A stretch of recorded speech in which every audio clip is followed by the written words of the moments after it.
और खाने के लिए भी बड़ी भूख लगी है, कहीं भोजन नहीं। पर किसी भक्त ने बुलाया और कहा कि आओ भोजन कर लो। तो भोजन तो मिल गया पर सोने की व्यवस्था नहीं, तो वो यमुना जी चला गया। चलो यमुना जी मिल गई, नहा लेता हूँ। जैसे ही बैग बाहर रखा, कपड़े उतारा और यमुना जी में नहाने गया तो कोई उसका बैग लेके भाग गया, उसका बैग चोरी। और जब बैग ही चोरी तो ऊपर के कपड़े जो थे बैग के ऊपर, वो कपड़े भी लेके भाग गया चोर। अब कपड़े भी नहीं, एक टॉवेल लपेटा था। और जब टॉवेल लपेटा तो यमुना जी का ऐसा झोंका आया, ऐसी लहर आई कि उसकी लुंगी भी खुल गई और वो भी बह गई। अब वो हो गया बिल्कुल नंग धड़ंग। उसने कहा वाह रे प्रभु, ऐसे नंगा करने के लिए बुलाए थे क्या? कि तभी क्या हुआ कि यमुना जी में एक सुंदर सा कपड़ा बहता हुआ आया। शायद वो शमशान से किसी का कफन रहा होगा। यमुना जी के किनारे लोग चिता जला देते हैं, फिर कपड़ा पड़ा फेंक देते हैं। तो वो नया कपड़ा था, शायद कफन रहा हो। अब उसी के पास आ गया तो उसने कहा चलो कोई बात नहीं। एक गया, वो कपड़ा मिला, उसे लपेट के बाहर आया। वो जब बाहर आया कहा वाह प्रभु, आपकी लीला बड़ी गजब है, बदन के कपड़े भी उतरवा लिए। वो तो अच्छा है, एक कपड़ा मिल गया तो लाज बच गई, नहीं कहां ऐसे घूमते नंग धड़ंग। थका हुआ था, रात भर की यात्रा थी, पर था भक्त। पहली बार आया। यमुना जी के किनारे एक पेड़ था, वृक्ष था, ठंडक थी, छाया थी, खाने को मिल ही चुका था, स्नान हो ही गया। लेटा, और जब लेटा तो गहरी नींद आ गई। और कपड़ा उसके शरीर पर बस एक ही था, वो कफन का टुकड़ा, वही लपेट लिया, कोई बात नहीं, बस सो गया। और जब सोया तो उसने क्या देखा कि आकाश में, उसने देखा कि वो उड़ रहा है आकाश में, और वो ऊपर की ओर गया। और जैसे ही ऊपर की ओर गया तो वहां देखता क्या है, सुंदर सुंदर स्त्रियां, गोपियां आकाश में, शाम का टाइम है, सुंदर नीला आसमान है और गोपियां नृत्य कर रही हैं, हजारों गोपियां। और तभी घुंघराले से बालों वाले, मुरली बजाते हुए, मोर पंख माथे पे सजाए हुए श्याम सुंदर वहां पर आए। और ये आदमी टुकुर टुकुर देख रहा है। अब भगवान वहां आए, और भगवान जब आए तो राधा रानी से कहा कि सुनो, आज की लीला ये है कि तुम्हें नाचना है। अच्छा, जो तुमने हार पहना है, भगवान कृष्ण बोले राधा जी से कि जो तुमने हार पहना है और जो तुमने कपड़े पहने हैं, वो कपड़े हिलने नहीं चाहिए, और हार गले का हिलने नहीं चाहिए, और तुम नाच करके दिखाओ। ऐसे नृत्य करना कि वस्त्र भी ना हिले और गले का हार भी ना हिले। चलो नाचो। अब राधा जी वहां पर नृत्य करने लगी, हजारों सखियां थीं। हाँ राधा रानी, आप करिए नृत्य, कन्हैया से शर्त लगी है, आपको जीतना है। अब तमाम सखियां और ढोल मृदंग लेकर के, झांझ मजीरा लेके सुंदर सा गीत छेड़ा, और राधा रानी ने नृत्य किया। ऐसे नृत्य किया कि नृत्य भी हो गया, और एक बार भी ना वस्त्र हिला ना तो आभूषण हिला। और जब नृत्य पूरा हुआ, सारी गोपियों ने तालियां, राधा जीत गईं, राधा रानी जीत गईं। अब राधा बोली अभी नहीं, अब कन्हैया तुम्हारी बारी। अब तुम क्या करो, अब तुम भी नाचो, पर तुम्हारे जो कानों में कुंडल है, तुम जब नाचोगे तो तुम्हारे कानों के कुंडल हिलने नहीं चाहिए। तुम्हारे माथे पर जो मोर पंख है वो हिलना नहीं चाहिए। अब जरा नाच करके दिखाओ। हाँ हाँ, सारी गोपियां समर्थन करती, हाँ कन्हैया, राधा ने तुम्हारी बात मानी, अब तुम्हें भी माननी पड़ेगी, चलो नाचो।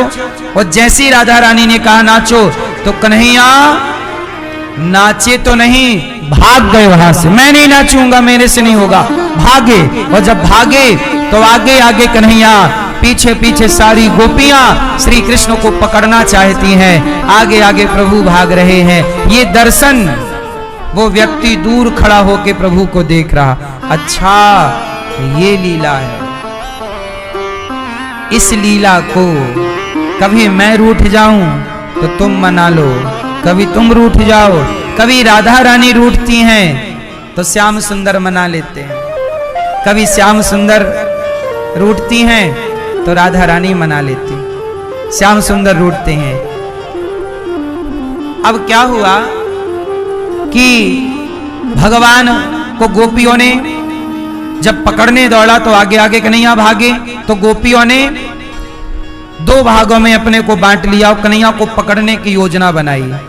गोपियों ने जैसे तैसे कन्हैया को पकड़ा, एक ललिता ने कन्हैया का एक हाथ पकड़ा और राधा रानी ने भगवान का दूसरा हाथ पकड़ा। कन्हैया कहां भागोगे, कहां जाओगे? कन्हैया बोले, राधा मैं हार गया, तुम जीत गई, जैसे तुम नृत्य की हो मेरे से नहीं होगा। अच्छा कोई बात नहीं, चलो यहाँ बैठो। राधा रानी ने श्याम सुंदर से कहा, अच्छा तुम यहाँ बैठो, कोई बात नहीं, ये वाली शर्त पूरी नहीं हो सकती तो अच्छा अब दूसरी शर्त है। क्या? राधा रानी ने कहा, श्याम सुंदर तुम कोई सुंदर सा बांसुरी में सुर छेड़ो, सुंदर सा गीत गाओ, तुम गाओगे हम नाचेंगे। श्याम सुंदर सुंदर सा गीत छेड़ रहे हैं बांसुरी में, सारी गोपियां नृत्य कर रही हैं। तभी गोपियों ने शिकायत की कि कन्हैया तुम एक हो, तुम कितने हो? एक, और हम सखियां हजारों हैं, तो सब लोग तुम्हें देख नहीं पा रही हैं, तो तुम ऐसा करो कि हम सबको मिल जाओ। तब कन्हैया ने कहा, अच्छा ठीक है, तुम्हारी इच्छा हम पूरी करते हैं। तो जितनी गोपियां हैं उतने कृष्ण प्रकट हो गए। 1000 गोपियां तो 1000 कृष्ण, 1,00,000 गोपियां तो 1,00,000 कृष्ण। अब सारी गोपियों के पास अपने अपने कृष्ण हैं, वो सब अपने अपने कृष्ण से बात कर रही हैं, उनके संग नृत्य कर रही हैं, इस आकाश मंडल में, इस ब्रज मंडल के इस गगन में झूम रही हैं।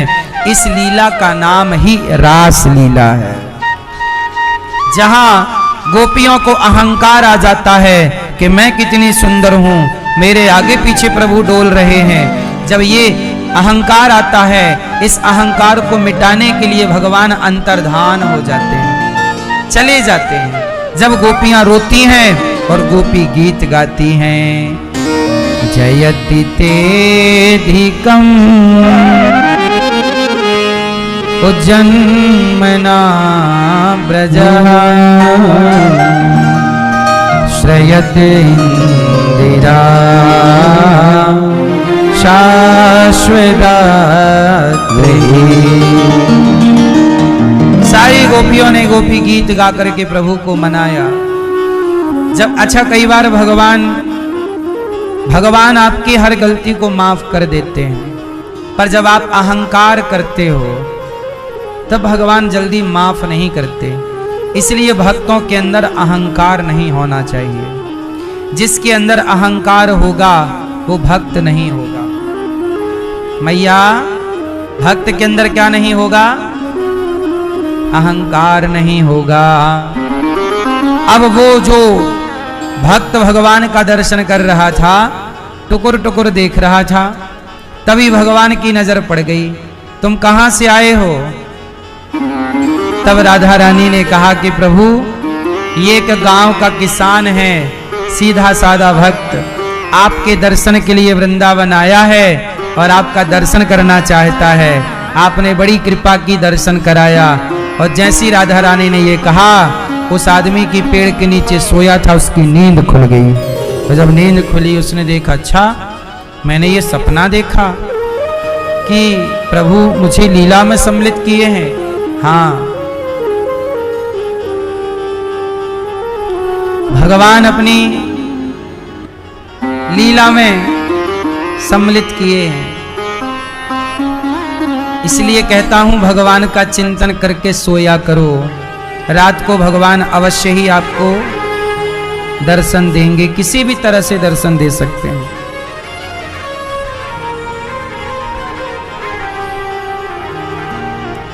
मैया,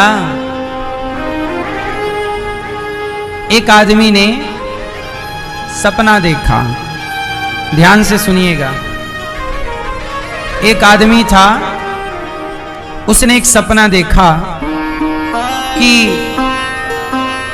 वो बहुत गहरी गंगा जी में इस तरफ से कोयला लेकर के और उस तरफ जाना चाहता है। कोयला कोयला कोयला लेकर के उस तरफ जाना चाहता है। इस तरफ, इस गंगा के इस पार से कोयला उस पार ले जाना चाहता है। थोड़ा सा कोयला उसके हाथ में आए, फिर इतनी बड़ी गंगा जी पार करके, नाव नहीं मतलब तैर करके पार करके जाए। जब उसकी आंख खुली तो वो बहुत हंसा कि वाह, मैं सपने में क्या इकट्ठा कर रहा था? जोर से, कोयला। मैया, जब तक वो आंख बंद किए था तब तक वो कोयला को इकट्ठा कर रहा था, कोयले के लिए बड़ा परेशान था। वो जब आंख खुली तो हंसा कि मैं भी कितना पागल, कोयला इकट्ठा कर रहा था। ऐसे आप लोग भी, जिस दिन आपकी आंखें सच्ची खुल जाएंगी ना, उस दिन आप भी हंसेंगे अपने ऊपर कि मैं भी क्या संसार में इकट्ठा कर रहा था, मैं भी क्या इकट्ठा कर रहा हूं। जो इकट्ठा करने लायक है वो तो मैं इकट्ठा कर ही नहीं रहा हूं। अच्छा सच बताओ, जिस दिन आपका आखिरी वक्त आएगा, भगवान का आखिरी मिलन होगा आपका, तब आप अपने पे हंसोगे नहीं कि क्या इकट्ठा कर रहे थे हम लोग, किसके लिए परेशान थे हम लोग। आज हम जिसके लिए परेशान हैं, जिसके लिए परेशान होकर दौड़ रहे हैं, जो इकट्ठा कर रहे हैं, पता नहीं इसकी कोई कीमत है भी कि नहीं। क्यों? अच्छा बताओ, ये पैसा है 100 रुपए, बोलो हाँ। ये कितने रुपए हैं? इसकी कीमत भारत में 100 रुपए है, परंतु अमेरिका में इसकी कीमत लगभग 1 रुपए है। और इंग्लैंड में, ऑस्ट्रेलिया में इसकी कीमत 1 रुपए से भी कम, बोलो हाँ, लगभग। अब जरा आप ये समझिए कि जो चीज हमारे लिए 100 की कीमत रखती है, वही चीज किसी के लिए 1 रुपए की कीमत रखती है। जब यहाँ के देशों में इसकी कीमत 1 रुपए है, हमारे 500 रुपए, मतलब इंग्लैंड के 5 रुपए, 5 रुपए से भी कम, बोलो हाँ। तो जो हमारे पास कीमती हम समझते हैं, वो और किसी की नजर में तो उसकी कीमत कुछ है ही नहीं। जब यहाँ के पैसे की कीमत इस धरती के देशों में ही इतनी है, तो जरा सोचिए इस पैसे की कीमत भगवान के घर कितनी होगी। भगवान के घर इसकी कीमत क्या है? क्या है? कुछ भी नहीं। भगवान के घर क्या चलता है? अमेरिका में डॉलर चलता है, किसी देश में पाउंड चलता है, किसी देश में दीनार चलती है। ईश्वर के घर में पुण्य चलता है। क्या चलता है? कितना डॉलर है, कितना पैसा है, ये सब यहाँ की बातें हैं। ईश्वर की अदालत में खड़े होगे तो ना डॉलर पूछा जाएगा कितना है, ना पैसा पूछा जाएगा कितना है। पूछा क्या जाएगा? बताओ पुण्य कितना करके आए हो, पुण्य लाओ। ये पुण्य की कमाई साथ निभाएगी। इसलिए कहता हूं समय रहते पुण्य कमा लीजिएगा, क्योंकि यहाँ की जब आप ही देखोगे पलटकर, आप अपने पे हंसोगे कि मैं क्या समेटता रहा, जिसका कोई अर्थ नहीं है। अब भगवान ने सारी गोपियों के संग दिव्य रास रचाकर गोपियों को आह्लादित किया। सारी गोपियों को भगवान प्राप्त हुए। भगवान ने सुदर्शन और शंखचूड़ नाम के दैत्य का उद्धार किया। अरिष्टासुर को भगवान ने मार गिराया। भगवान ने केसी और व्योमासुर को मारा। अब भगवान कृष्ण को लेने के लिए अक्रूर जी आए।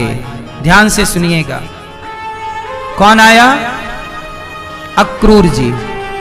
अक्रूर जी आए और भगवान कृष्ण, कंस ने कहा कि जाओ कृष्ण को लेकर के आओ।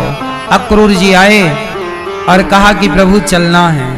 जब यशोदा माँ को, गोपियों को खबर लगी कि मेरा कन्हैया कल मुझे छोड़कर चला जाएगा, सारी गोपियां रोने लग गई, कन्हैया हमें छोड़कर ना जाओ, हमें छोड़कर ना जाओ। भगवान बोले बस 2 दिन के लिए जा रहा हूं।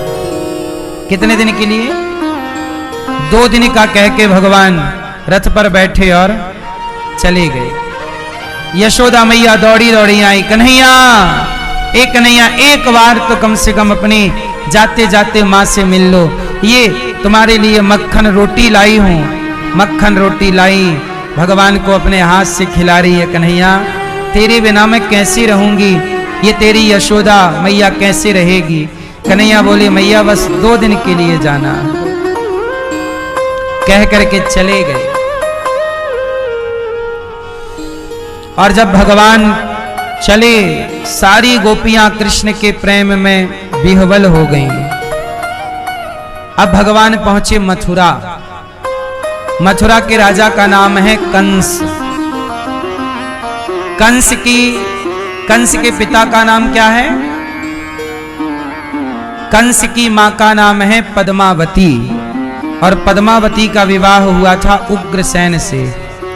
परंतु यहां पर कंस के जन्म की एक अलग कथा है, कहो तो सुनाऊं। कंस कैसे पैदा हुआ, इतना बड़ा दुष्ट क्यों बना, तो सुनो। कंस की मां का नाम है पद्मावती। कंस की मां बहुत सुंदर थी।